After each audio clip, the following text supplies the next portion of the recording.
Você se pergunta por que os seus cientistas não encontraram nenhum implante anômalo nos nossos corpos? Por que não temos cicatrizes de cirurgias? Por que os genes são humanos puros e não modificados?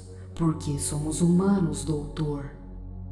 O SCP-1788-1, também conhecido como os adultos, é uma espécie de, entre aspas, vilões da Fundação. Eles são humanos afetados pelo SCP-1788, que é um tratamento ou um processo desconhecido que altera a anatomia e o comportamento humano. Eles são SCPs da classe Keter. Algumas instâncias, embora não todas, estão contidas na Fundação. O SCP transforma humanos em versões obesas de si mesmos, além de dar a eles tendências narcisistas e psicopatas. As instâncias, então, são criadas espalhando o SCP-1788 para outros humanos. O SCP-1788 é algum tipo de processo, vírus ou tratamento misterioso que transforma os humanos em versões obesas de si mesmos, que pesam cerca de 180 quilos. A mudança também afeta as pessoas mentalmente, pois as torna narcisistas, psicopatas e agressivas. Além da clara obesidade que o SCP tem, seu corpo na parte de fora não tem características anormais que diferem muito de um ser humano normal. A anatomia interna do SCP, no entanto, é notavelmente diferente. O crânio e os ossos longos do SCP são de alguma forma reforçados com metais pesados, e suas fibras musculares são entrelaçadas com algo parecido com tubos de carbono. Essas mudanças dão às instâncias SCP muito mais resistência, durabilidade e velocidade em comparação com um ser humano normal.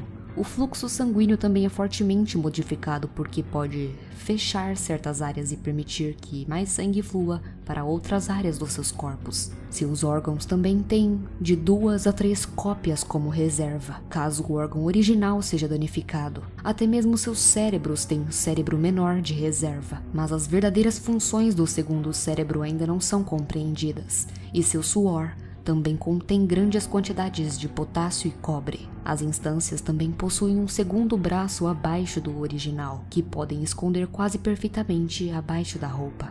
Eles podem usar esses braços extras junto com o par original, com excelente destreza, tornando muito mais fácil acabar com alguma vítima. Quando as instâncias atingem a idade adulta, elas se tornam muito mais predatórias em relação às crianças pré-adolescentes. Eles vão ficar em áreas urbanas e tentarão obter empregos apenas para rastrear crianças da área. Depois disso, as instâncias tentarão sequestrar uma criança, levando-a para um local remoto e, em seguida, transformando a criança em outra instância do SCP. Como esse processo é feito é desconhecido.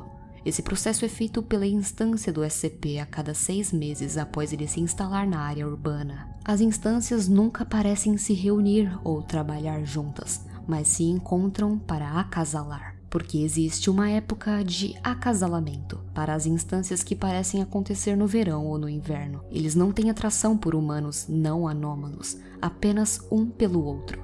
Quando uma instância feminina está grávida, o período de gestação parece ser o mesmo de mulheres humanas normais. Os descendentes não são considerados anômalos, mas a Fundação procura exterminá-los de qualquer maneira, por medo que o SCP se espalhe ainda mais. Quando muitas instâncias estão acumuladas na mesma área, elas lutarão entre si até a morte pelo domínio. Por essa razão, a Fundação abriga instâncias em salas diferentes. As avaliações psicológicas mostram que as instâncias têm inteligência acima da média com perspicácia psicológica. Como dito antes, as instâncias são narcisistas, malignas, agressivas e excessivamente defensivas e psicopatas, e não mostram absolutamente nenhuma empatia pelos outros. Uma entrevista com uma instância mostra que ela pensa que é a melhor versão de um ser humano, enquanto as outras são inferiores e incompletas. Dada esta entrevista, combinada com o fato que o SCP caça crianças para transformá-las, podemos deduzir que as instâncias, ou pelo menos as que estão em cativeiro,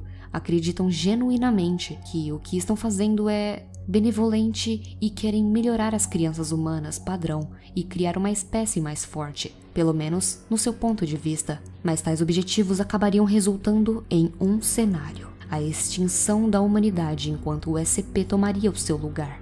Dado o fato que as instâncias lutam até entre si, sua visão de ser melhor que os outros não se limita apenas nos seres humanos comuns, mas também entre si.